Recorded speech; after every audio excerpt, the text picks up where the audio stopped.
Assalamualaikum warahmatullahi wabarakatuh. Alhamdulillahirabbil alamin wa bihi nasta'inu ala umuri dunya waddin.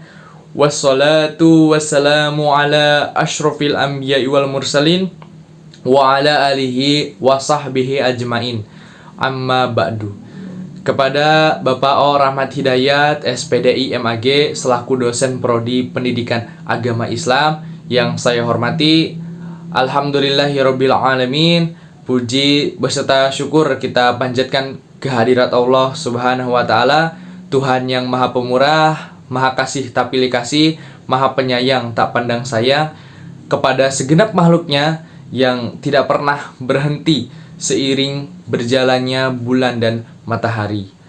Selama itu pula rahmat Allah Subhanahu wa taala selalu menyertai kita semua sebagai hambanya. Salawat beserta salam tak lupa juga kita junjungkan kepada Nabi besar Nabi Muhammad SAW yang menjadi suri tauladan bagi umat manusia. Kekasih Allah yang selalu menyeru kepada kebaikan.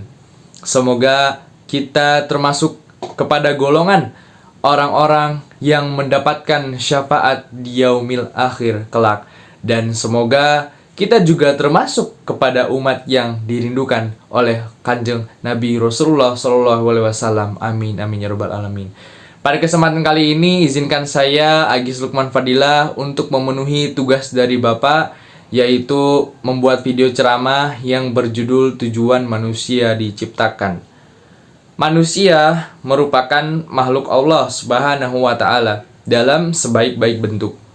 Di samping itu, manusia dibekali dengan ilmu dan akal serta kemauan.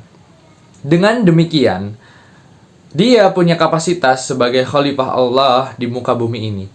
Maka dari itu semua, ciptaan Allah di langit maupun di bumi ini adalah untuk manusia dan untuk makhluk Allah. Setelah Allah menciptakan manusia yang pertama itu dari tanah, selanjutnya Allah menciptakan manusia setelah Nabi Adam dari saripati tanah, lalu berubah menjadi air mani yang disimpan di rahim. Lalu air mani yang disimpan di rahim itu berubah menjadi segumpal daging atau zigot, terus menjadi tulang belulang, lalu tulang belulang itu dibungkus dengan daging. Akhirnya Allah menjadikan sebagai makhluk. Nah, dalam surat Al-Qiyamah ayat 37-39 Allah menegaskan bahwa Dia menciptakan manusia dari tanah dan dari air mani yang hina, kemudian meniupkan roh ke dalam tubuh manusia, lantas menjadikannya sebagai pendengaran, penglihatan, dan hati. Nah, tujuan penciptaan manusia itu tentu bukan sebuah kesia-siaan, melainkan sebagai makhluk yang diciptakan paling sempurna dibanding makhluk lain. Nah, sudah semestinya bahwa manusia itu mengetahui tujuan daripada penciptaan manusia yang diharapkan.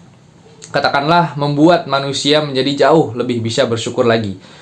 Nah, ada pun beberapa hal yang mengenai tujuan manusia diciptakan menurut agama Islam, antara lain yaitu yang pertama, untuk beribadah kepada Allah Subhanahu wa taala. Nah, tujuan manusia diciptakan menurut Islam yang paling utama dan yang paling pertama adalah untuk beribadah dan bertakwa kepada Allah Subhanahu wa taala.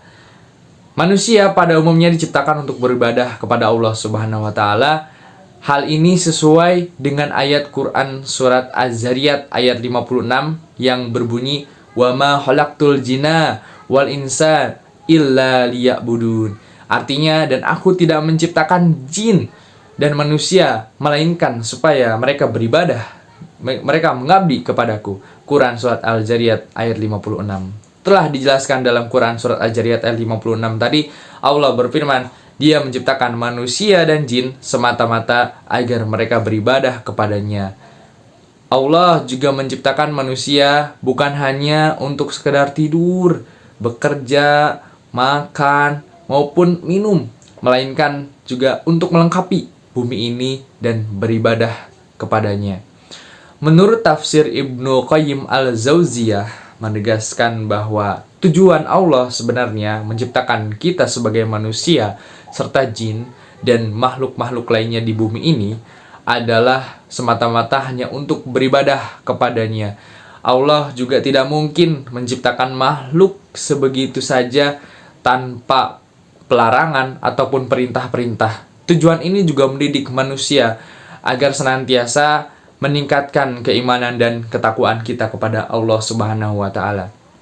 Nah, yang kedua yaitu menjadi pengurus bumi atau khalifah.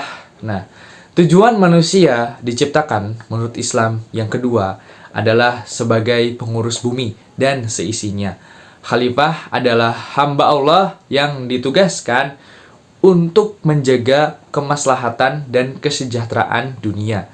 Hal ini tertuang dalam ayat Al-Quran yang berbunyi wa iz qala rabbuka lil malaikati inni ja'ilun fil ardi khalifah qalu ataj'alu fiha may yufsidu fiha ma yasfikud dima wa nahnu nusabbihu bihamdika wa nuqaddisu lak qala inni alamu ma la ta'lamun. Artinya, ingatlah ketika Tuhanmu berfirman kepada para malaikat, sesungguhnya aku hendak menjadi seorang khalifah di bumi.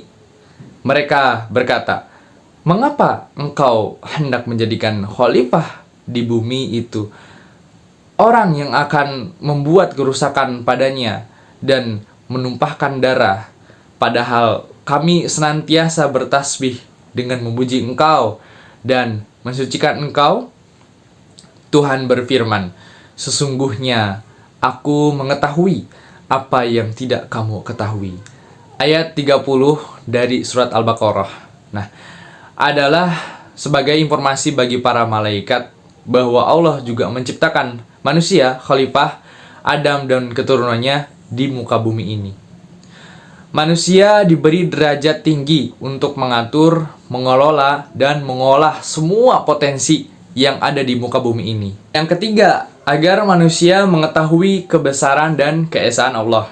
Tujuan manusia diciptakan menurut Islam berikutnya adalah agar manusia senantiasa mengetahui maha kuasanya Allah Subhanahu wa taala. Ini meliputi pemahaman bahwa seluruh alam semesta termasuk bumi, tata surya, dan seisinya terbentuk atas kuasa Allah Subhanahu wa taala. Nah, hal tersebut telah dijelaskan dalam Quran Surat At-Talaq ayat 12 yang artinya Allah lah yang menciptakan 7 langit dan seperti itu pula bumi. Perintah Allah berlaku padanya agar kamu mengetahui bahwasannya Allah Maha Kuasa atas segala sesuatu dan sesungguhnya Allah ilmunya benar-benar meliputi segala sesuatu. Nah, yang terakhir atau yang keempat yaitu mengemban amanah. Nah, tujuan manusia diciptakan menurut Islam juga untuk mengemban amanah. Tujuan ini berupa kesanggupan manusia untuk memikul beban taklif yang diberikan oleh Allah Subhanahu wa taala.